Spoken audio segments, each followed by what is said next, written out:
Praise the lord. ప్రభు అయిన యేసుక్రీస్తు నామంలో మీకు శుభాభివందనాలు తెలియజేస్తున్నాను. అందరు బాగున్నారా? ప్రభు అయిన యేసుక్రీస్తు నామంలో మీరు మీ కుటుంబాలు సుఖ సంతోషాలతో వర్ధిల్లాలని యేసయ్య నామంలో నేను తెలియజేస్తున్నాను. ఆమేన్. ఈరోజు వాగ్దానము 1 కొరింథీయులకు రాసిన పత్రిక 1వ అధ్యాయము 26 నుంచి మనము ధ్యానించుకుందాము. సహోదరులారా, మిమ్మును పిలిచిన పిలుపును చూడుడి.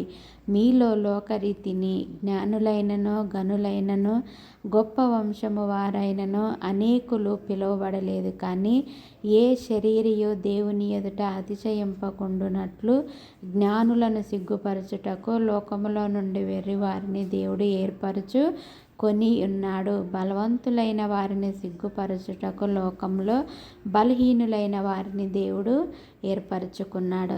ఎంత స్పష్టంగా దేవుని వాక్యము సెలవిస్తుందండి.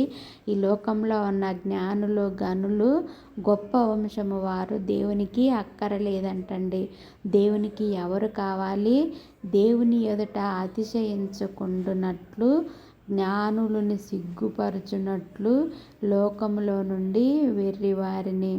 అవును, మోషే ఇజ్రాయెల్ ప్రజలను నడిపించడానికి నాయకునిగా నిన్ను నియమిస్తున్నాను అని దేవుడు మాట్లాడినప్పుడు, నేను నోటి మాంద్యం గలవాడిని, నాకు నత్తి ఉన్నదయ్యా, నేను ఎలా మాట్లాడగలను అని ఈ మోషే యెహోవా దగ్గర వేడుకున్నప్పుడు, నీ నోటికి నేను తోడయున్నాను, నిన్ను పంపించే దేవుడు నేను, నీ వెనక నేనున్నాను, కాబట్టి నువ్వు ధైర్యముగా వెళ్ళి నా ప్రజలను తీసుకొనిరా అంటే